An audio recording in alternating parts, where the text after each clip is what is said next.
जय हिंद प्यारे बच्चों। स्वागत है आपका आपके अपने परिवार भारतवर्ष क्लासेस में।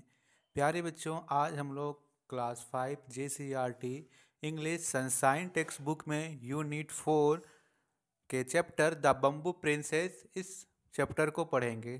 तो बच्चों, इस चैप्टर का टाइटल है द बम्बू प्रिंसेस। बम्बू का अर्थ होता है बांस और प्रिंसेस का अर्थ होता है राजकुमारी।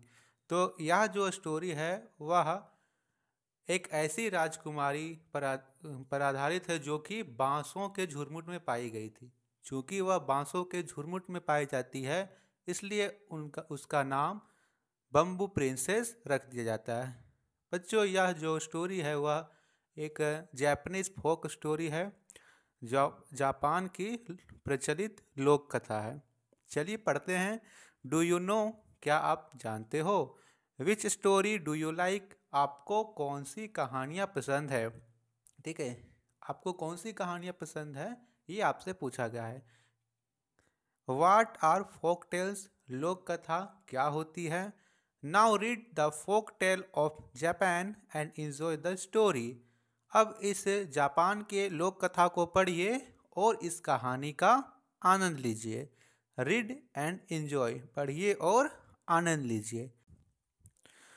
An old bamboo cutter was going home in the evening. एक बूढ़ा बम्बू कटर यानी बांस काटने वाला बूढ़ा शाम के समय अपने घर जा रहा था। Far away among the stalks of the feathery bamboo, बांसों के डंठलों के दूर। He saw a soft light, उसने एक हल्की सी रोशनी देखी। सॉफ्ट लाइट यानी हल्की सी। उसने दूर से बांसों को डंठलों के बीच हल्की सी रोशनी देखी। ही वेंट नियरर, वह पास गया। टू सी, देखने के लिए। व्हाट इट वाज, यह क्या था? एंड फाउंड इट, और पाया।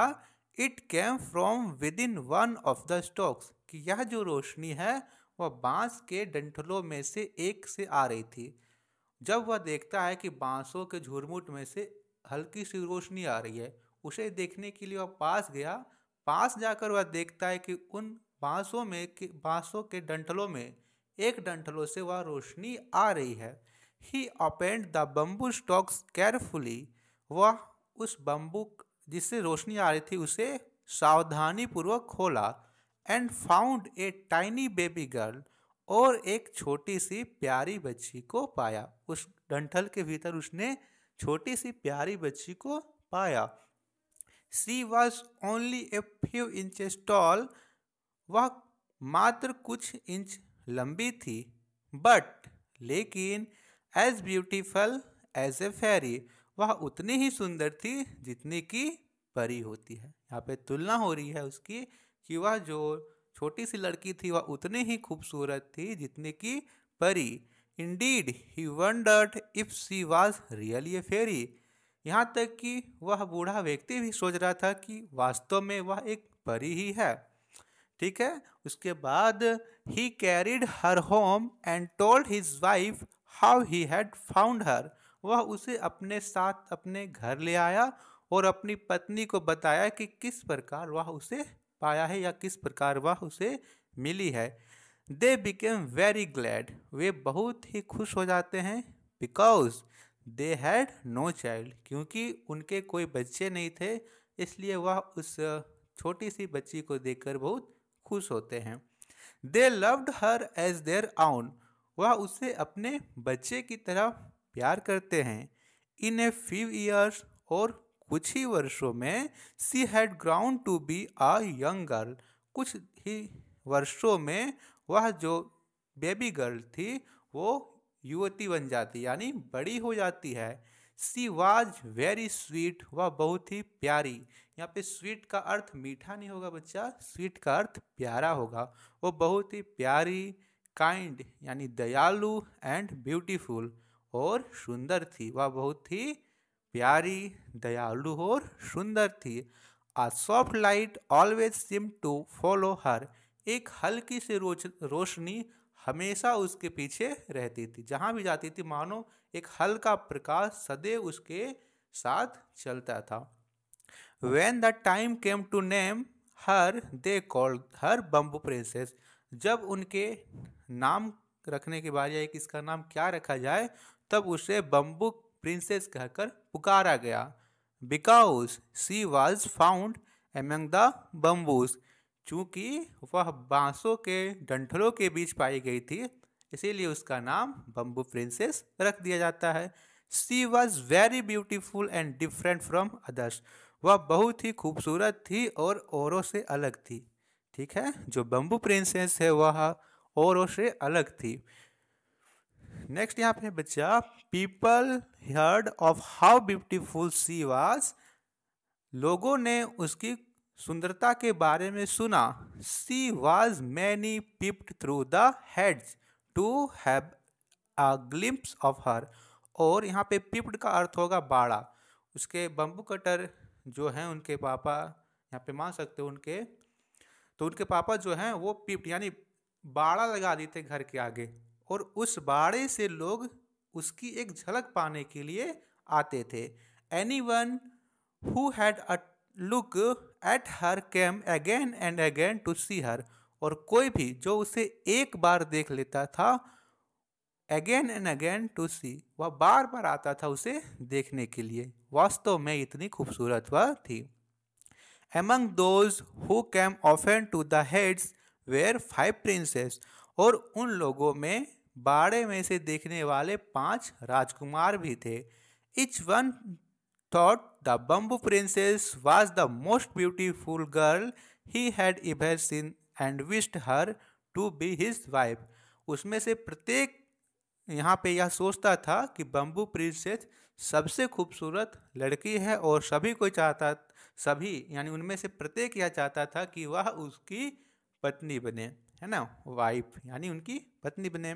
सो each of the 5 princes sent proposal to the father of bamboo princess asking to marry her, और उनमें से प्रत्येक राजकुमार उस बम्बू प्रिंसेस के पिताजी के पास शादी का प्रस्ताव भेजते हैं। It so happened that all 5 proposals were brought to the old man at the same time, और होता यह है कि जो 5 प्रस्ताव हैं, 5 राजकुमारों के प्रस्ताव हैं, वो एक साथ उस बूढ़े व्यक्ति के पास पहुंचते हैं। The old man did not know which one to choose, अब बूढ़ा व्यक्ति यह नहीं समझ पा रहा था या नहीं जान रहा था कि किसे चुने और what to do, और क्या करें। He was afraid, वे डरे हुए थे। क्यों? That if he choose one of the prince, the other 4 would be angry, उसे डर था कि यदि वह किसी एक प्रिंस को चुन लेते हैं तो बाकी के 4 जो प्रिंस हैं वो गुस्सा हो जाएंगे। ठीक है, but the princess had a plan, परंतु एक यहाँ पे जो प्रिंसेस थी यानी बम्बू प्रिंसेस थी, उसके पास एक प्लान था। Let them all come here then we can choose better, उन सभी को यहाँ बुलाइए, फिर मैं सबसे अच्छा चुनूंगी, जो भी मेरे लिए बेटर होगा वो मैं चुनूंगी। द प्रिंसेस सेड, वो अपने पिताजी से बोलती है। ऑन ए सर्टन डे, और उस निश्चित दिन, the 5 princes came to the house of the bamboo cutter, वे 5 राजकुमार बम्बू कटर के घर आते हैं।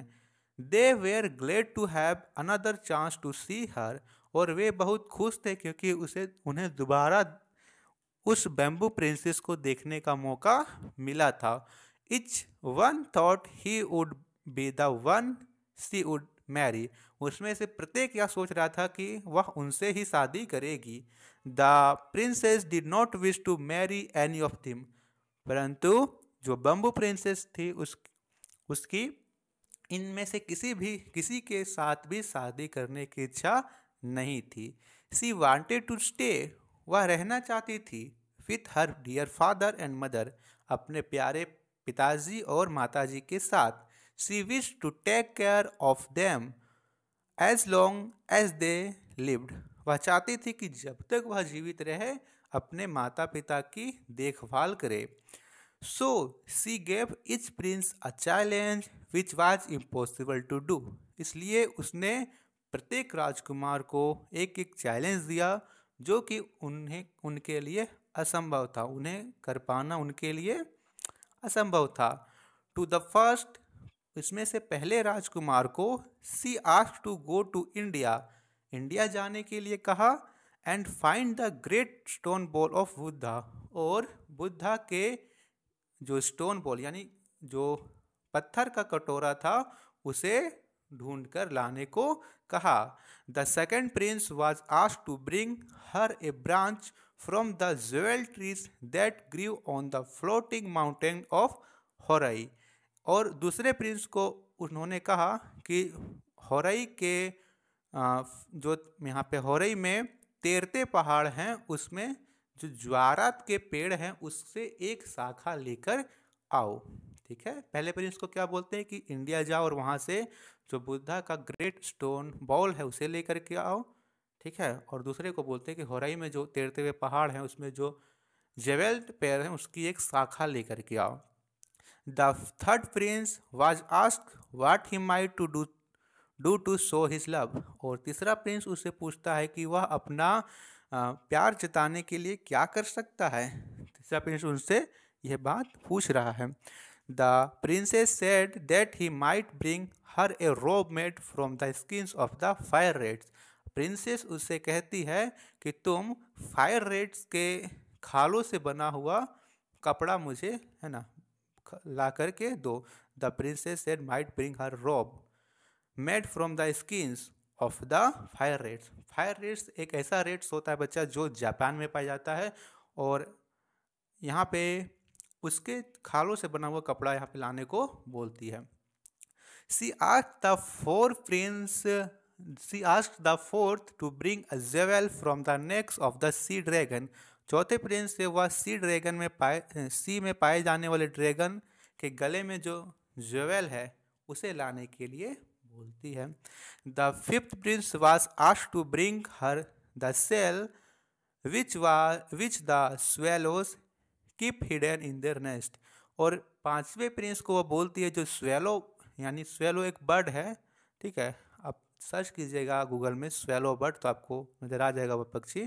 तो स्वेलो बर्ड अपने घोंसलों में एक ठीक है सेल छुपा करके रखती है, उसे लाने के लिए वह बोलती है। द प्रिंसेस हरीड अवे, सभी राजकुमार जल्दी से जाते हैं। ठीक है, सभी को टास्क मिल गया है कि ये चीज़ तुम्हें ला करके देनी है, अगर तुम लाओगे तो तुम्हारे साथ शादी हो जाएगा। Each one of them was anxious to be the first to return and marry the beautiful bamboo princess, उसमें से हर एक को यह चिंता थी कि वह पहले आए और खूबसूरत बैम्बू प्रिंसेस के साथ शादी करे। But none of them succeed, परंतु उसमें से कोई भी सफल नहीं होता है क्योंकि ये जो था वो पहले ही बता दिया गया क्या इम्पॉसिबल था। One day the old parents found there daughter crying, एक दिन बूढ़े माता पिता पाते हैं कि उनकी बेटी रो रही है, जो बम्बू प्रिंसेस है वो रो रही है। They could not understand the reason, वे उसका कारण नहीं समझ पाए। ऑन ए फुल मूनलाइट, यह एक पूरे चांद की रात थी, पूरे चांद की रात यानी पूर्णिमा थी। She told her parents, bamboo princess अपनी पेरेंट्स से बोलती है that she had come from the moon and she wanted to go back to the moon, वह बोलती है कि मैं चांद से आई थी और मैं वापस चांद में जाना चाहती हूँ। क्योंकि बम्बू कटर ने उसे बाँस से पाया था लेकिन वह वास्तव में नहीं थी, वह चांद से आई थी और वापस चांद में जाना चाहती थी। द पेरेंट्स एग्रीड, माता पिता सहमत होते हैं कि ठीक है तुम चली जाओ। Suddenly the moon became brighter and the moon beamed covered her to take her back to the moon, और अचानक जो चांद था वो और भी तेज उजला हो गया और उस चांद की रोशनी ने उस बम्बू प्रिंसेस को पूरे कवर करके वापस ले लिया, यानी वह वापस चांद में चली गई।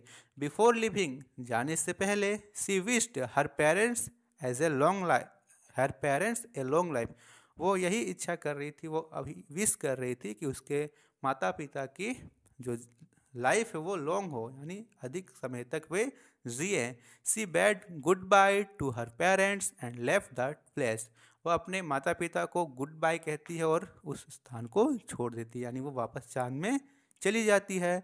The old parents were happy to see the bamboo princess go back to her own place. जो बूढ़े माता पिता थे वे खुश होते हैं क्योंकि बम्बू प्रिंसेस अपने अपने सही स्थान यानी अपने स्थान पे चली गई थी। They lived a long life as she had wish. और उसकी विश के अनुसार वे बहुत लंबे समय तक जीते हैं। ठीक है, तो ये था बम्बू प्रिंसेस का हिंदी एक्सप्लेनेशन। इसके क्वेश्चन आंसर की वीडियो ऑलरेडी भारतोष क्लासेस पर अपलोड है। पता ही आप लोगों को स्टोरी कैसे लगी। तो अच्छी लगी हो तो वीडियो को लाइक कीजिएगा, शेयर कीजिएगा। भारतोष क्लासेस पर नए हो तो सब्सक्राइब भी कीजिएगा। धन्यवाद बच्चा।